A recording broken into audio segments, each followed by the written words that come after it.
मैंने कहा था ना, मैं झेल लूंगी। अफ्रीकी राजकुमार ने मना किया, पर दिल ने मान लिया। दूरी, आंसू, हंसी और वो सूर्यास्त वाला प्रपोजल। मेरी पूरी रोमांटिक लव स्टोरी सुनो, जो दिल छू लेगी। नमस्ते दोस्तों, मैं रिया हूँ। जब एक केन्याई लड़के की आंखों में पहली बार देखा तो मेरे दिल ने कहा, ये वो है। उसने बार बार मना किया, रिया, हमारी दुनिया अलग है, मैं वापस चला जाऊंगा। मैंने मुस्कुराते हुए कहा, मैं झेल लूंगी। फिर जो हुआ, मुंबई की बारिश में भीगना, होली के रंग, लोनावला की कीचड़ भरी हंसी, वर्ली सी लिंक पर पहला किस, एयरपोर्ट पर आंसू और केन्या के जंगल में घुटनों पर बैठकर किया गया वो खूबसूरत प्रपोजल। ये कहानी है सच्चे प्यार की, जो सीमाओं, दूरी और संस्कृतियों को पार कर जाता है। बहुत सारी मस्ती, रोमांस, इमोशंस और दिल छू लेने वाले पल्स। नमस्ते दोस्तों, मेरा नाम रिया शर्मा है। मैं मुंबई में रहती हूँ। 25 साल की उम्र, एक इवेंट प्लानर की जॉब और जिंदगी में हमेशा कुछ नया करने का जुनून। मैं कॉफ़ी की दीवानी हूँ। सुबह की वॉक, बीच पर घूमना और नई नई जगहों पर एडवेंचर करना मुझे बहुत पसंद है। मेरी जिंदगी पहले काफ़ी सामान्य थी, ऑफिस, मीटिंग्स, क्लाइंट्स और घर। लेकिन एक दिन सब बदल गया। वो दिन जब मेरी जिंदगी में आरव आया, या कहूँ अमानी। उस दिन सुबह से ही ऑफिस में हलचल मची हुई थी। हमारे कंपनी को एक बड़े इंटरनेशनल कल्चरल फेस्टिवल का कॉन्ट्रैक्ट मिला था। अफ्रीका, यूरोप और एशिया के कई कलाकार आने वाले थे। मैं पूरे प्रोजेक्ट की कोऑर्डिनेटर थी, इसलिए मेरा काम बहुत ज़्यादा था। मंच पर लाइट्स चेक हो रही थी, साउंड सिस्टम टेस्ट हो रहा था और नर्तक रिहर्सल कर रहे थे। मैं माइक लेकर निर्देश दे रही थी, थोड़ा और स्पॉटलाइट लेफ्ट साइड पर। हाँ, परफेक्ट। तभी मंच पर एक लंबा तगड़ा युवक आया। उसका रंग गहरा चॉकलेटी था, मसल्स साफ दिख रहे थे और चेहरे पर एक ऐसी मुस्कुराहट थी जो देखते ही मन खुश हो जाए। उसने केन्याई ट्रेडिशनल ड्रेस पहना था, ब्राइट कलर्स, बीड्स और पैटर्न्स। जैसे ही संगीत शुरू हुआ, वो नाचने लगा। उसके कदम इतने पावरफुल, ताल इतनी सटीक कि पूरा हॉल सन्नाटे में चला गया। मैं स्टेज के नीचे खड़ी थी और देखते देखते तालियां बजाने लगी। वाह, ये तो आग है, मैंने जोर से कहा। रिहर्सल खत्म होने के बाद वो पानी पीने गया। मैं हिम्मत करके उसके पास पहुंची। हाय, मैं रिया हूँ। आपका डांस सच में कमाल का था। मैंने पहले कभी ऐसा एनर्जी नहीं देखी। वो मुस्कुराया, थोड़ा शर्मा गया। थैंक यू रिया, मेरा नाम अमानी है, लेकिन यहाँ सब मुझे आरव बुलाते हैं। केन्या से आया हूँ। हमारी बात शुरू हुई तो घंटा भर हो गया। उसने बताया कि वो केन्या के एक छोटे से गांव मासाई इलाके से है। वहाँ जंगलों, वाइल्ड लाइफ और सादगी भरी जिंदगी है। उसका सपना है भारत में एक नृत्य अकादमी खोलना, जहाँ अफ्रीकी और भारतीय कल्चर को मिलाया जाए। मैं हंसकर बोली, तो मैं आपकी पहली स्टूडेंट बन जाती हूँ आरव। उस रात फेस्टिवल की आफ्टर पार्टी थी। लाइट्स, म्यूजिक, फूड और डांस। आरव ने मुझे डांस के लिए इनवाइट किया। जब उसने मेरी कमर पर हाथ रखा और धीरे से घुमाया, मेरे शरीर में करंट सा दौड़ गया। उसकी आंखें मेरी आंखों में गहरी उतर रही थीं। दिल जोर जोर से धड़क रहा था। ये क्या हो रहा है रिया?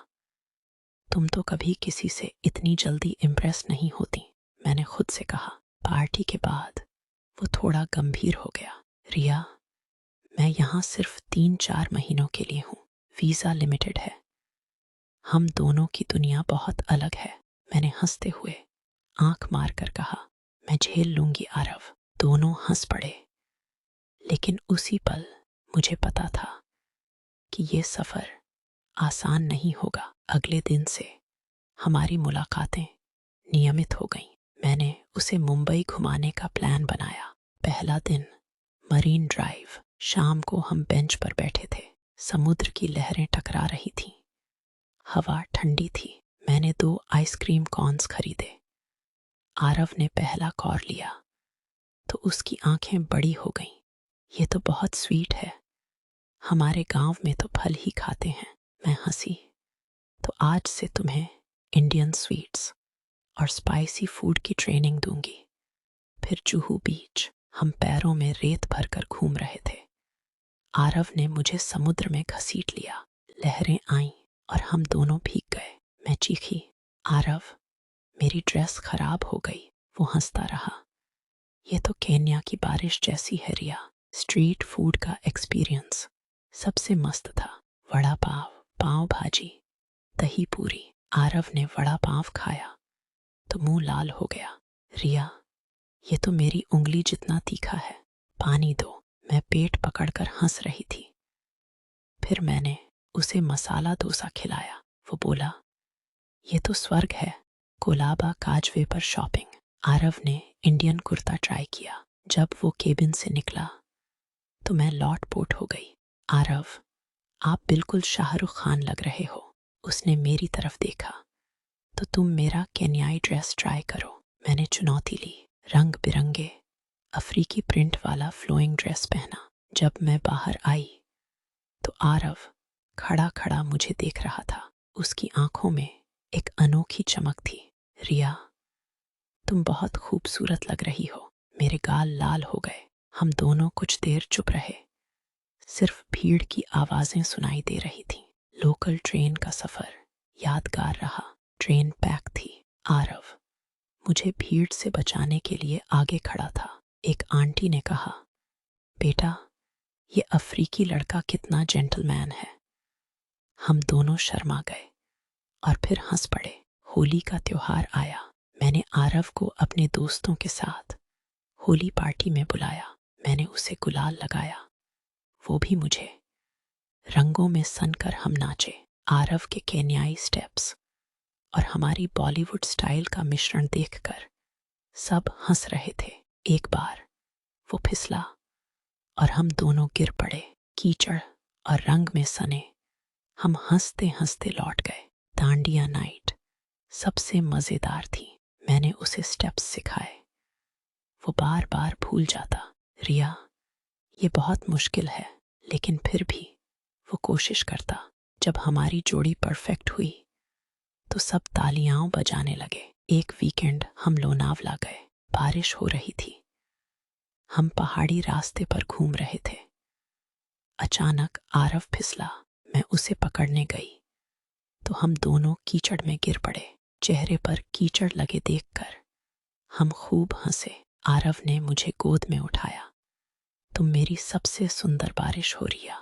मेरे दिल में प्यार की बाढ़ आ गई। हर मुलाकात में वो एक बात कहता, रिया, मेरा वीजा खत्म होने वाला है और मैं हर बार मैं झेल लूंगी आरव। प्यार बॉर्डर नहीं देखता।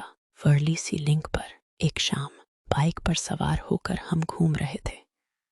हवा तेज, रोशनी चमक रही थी। आरव ने बाइक रोकी।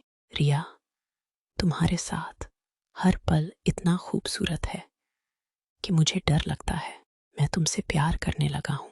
मैंने उसका हाथ थामा। आंखों में आंसू थे। आरव, मैं भी तुमसे बहुत प्यार करती हूं। उस रात हम समुद्र किनारे बैठे रहे।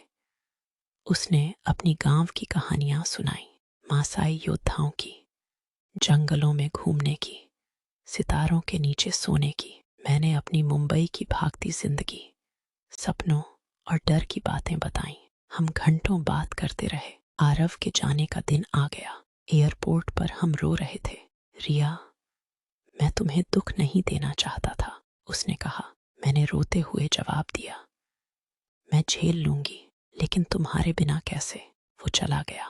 महीने बीत गए। मैं काम में व्यस्त रहती, लेकिन दिल उदास रहता।